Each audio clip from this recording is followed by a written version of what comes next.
Bonjour, everyone, and thanks for joining us. I'm Mary with the Citizen Potawatomi Nations Countycon. Today, we're talking with a tribal member we first got to know in the January 2018 Countycon, Emcee One.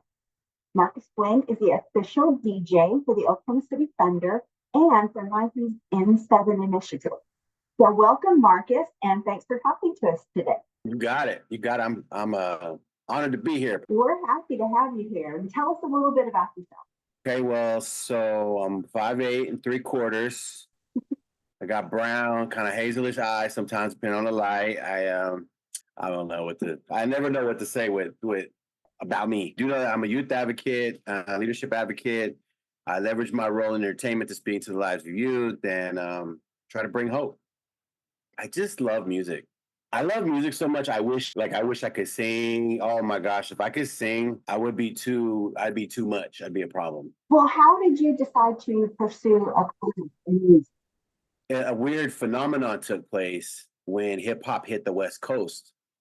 I was a little guy. I was like 9. And going to the state fair was dangerous. There was a lot of gang culture. It was violent, a lot of fights, and it was kind of rough. When hip hop hit, there was this cultural renaissance, this awakening. These same guys that were violent a few years previous turned into, neighborhood, block people where, hey, man, what's up, little man? Now all of a sudden here these guys are. And they're solving their conflict through rhythm and dance and linoleum and cardboard. And that was such a thing to experience when hip hop hit the West Coast, and it hit me in a major way. I identified with this movement that was at its core. It was so much of a liberation cry over the oppression of the streets, and I could resonate with that liberation cry and that thirst for hope out of hopelessness. So the DJ was the element that I wished I could have done. There was the MC, the b-boy, graph artist, the DJ, and I wish that I could DJ, but I couldn't afford equipment. So I would just sit there and drool and watch them DJ and be like, oh, I wish I could. One of these days I'm gonna have equipment. That's how I ended up in music. Well, speaking of youth, you've long been an advocate for our native youth. And what's the best way that we can reach out and support our young people? First of all, I want to come across like an expert. I do work with a lot of youth organizations. I do work with youth as my primary for more than a few decades now. But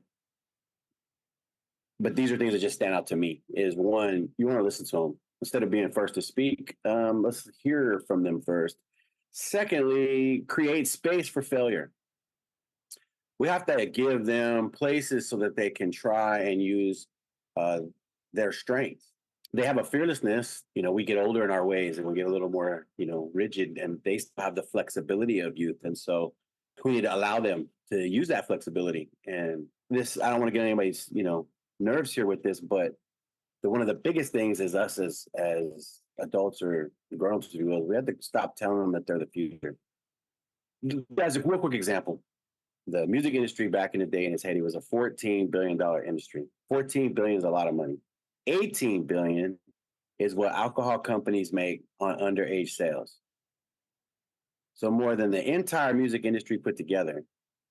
There's an age group under 21 in just one example using $18 billion worth of commerce. Now we could talk about alcohol consumption rates of young, but that's a whole different discussion. But in this instance, if I was in a room full of students and I said, if you're under 21, put your hands up, that body of people make up, in that one example, $18 billion. When? Not in the future. See, we as public speakers like to say things that sound good and, it's just, you guys are the future, and it feels good. We mean well when we say it, and so it comes from a good place. But accidentally, I was telling a lot of young people that they don't really matter till some futuristic point on the horizon that statistically many of them might not see.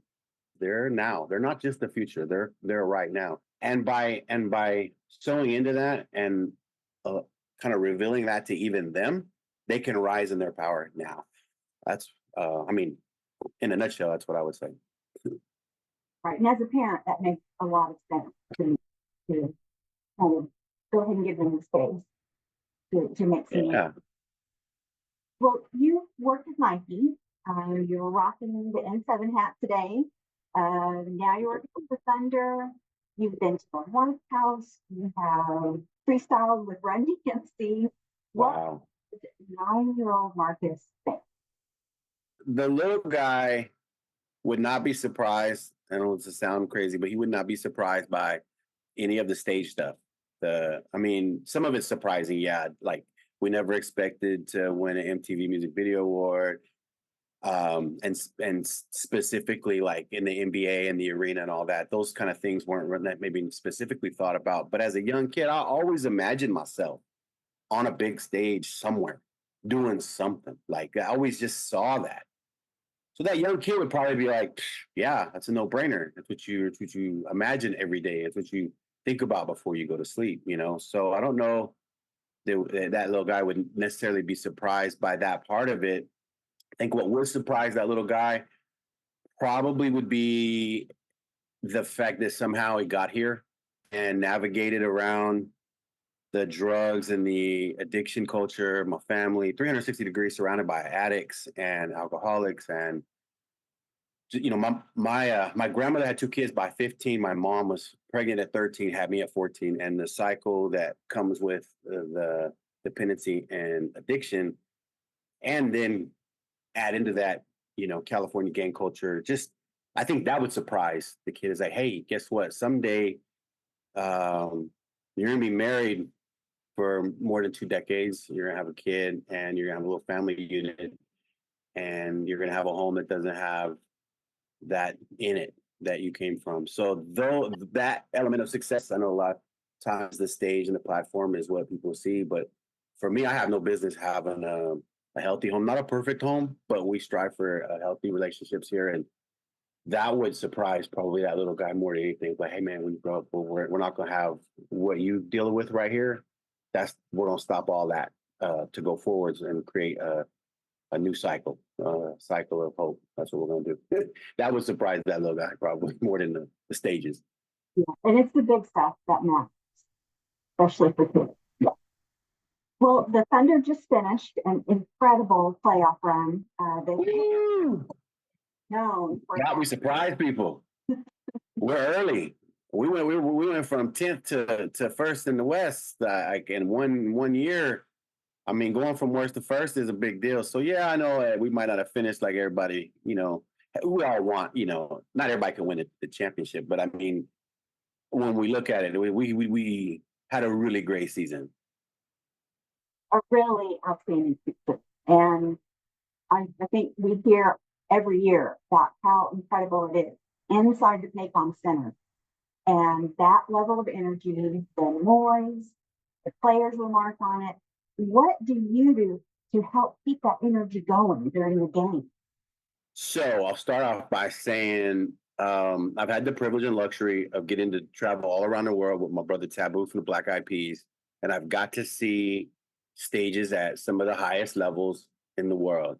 And with that said, the NBA arena and game level energy is its own thing. I mean, whoo, and especially playoff basketball energy. I mean, and I will say Oklahoma City specifically has a fan base that, I mean, they call us Loud City, and I think they did that on purpose because it is loud, and they get the energy level there is, I mean, it competes with stuff all over the world. As far as what to do for in game energy and all that stuff, I just view my role as a frame. The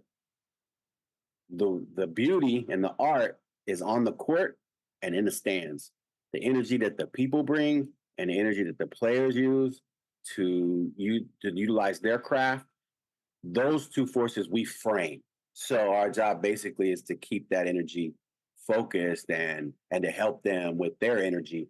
I don't think it's anything we necessarily create. I think it's something that we frame and help. And it's an awesome privilege and honor to get to do it. And it's truly an honor. It is. Well, you actually travel all over the country. And what events are coming up next for you? I'm actually right now transitioning. This is new for me, have a local position like the Thunder. Um, I'm 4 seasons in, so I've had my whole career, 25 years in the making, and then COVID happened, so everything came to a stop. And while it was at a stop, I had to reconvert myself to virtual to help a few of my other corporate clients like work through some deliverables through the virtual means. At that point, the Thunder called. I had did a few other NBA teams before, and then they were like, "Hey, would you be willing to?" Which we like to experiment with the front-facing DJ, and since you know production might be a good fit, we like to try it. So 4 seasons ago, we did that with no fans, and then now here we are, playoff run, et cetera. So with that said, it's been kind of a challenge to commit and not miss home games while still making sure I'm saving time for the community events and the communities that and conferences that I'm usually at and support. So that marriage is something that we're working on together. That rhythm is something. So with this playoff run ending, now there's a huge transition of the vacuum of, oh, okay, so how do I switch complete total gears? So with that said, yeah, I have some things coming up with Illuminatives. They're having like a thought leaders retreat. Nike and 7 Fort Peck is having a student leadership get together with American Indigenous business leaders, Center for Native American Youth. Be in Portland this summer with Unity, United National Indian Tribal Youth, the Oklahoma Teen Conference here. 2 events for Lindy Waters III. He's got a golf tournament and a basketball tournament. It's a privilege and honor to get to do the work in Indian country in a way that is honorable, and just feel incredibly blessed and humbled to be able to do it. And so I'm looking forward to the summer, getting to pour back in the communities.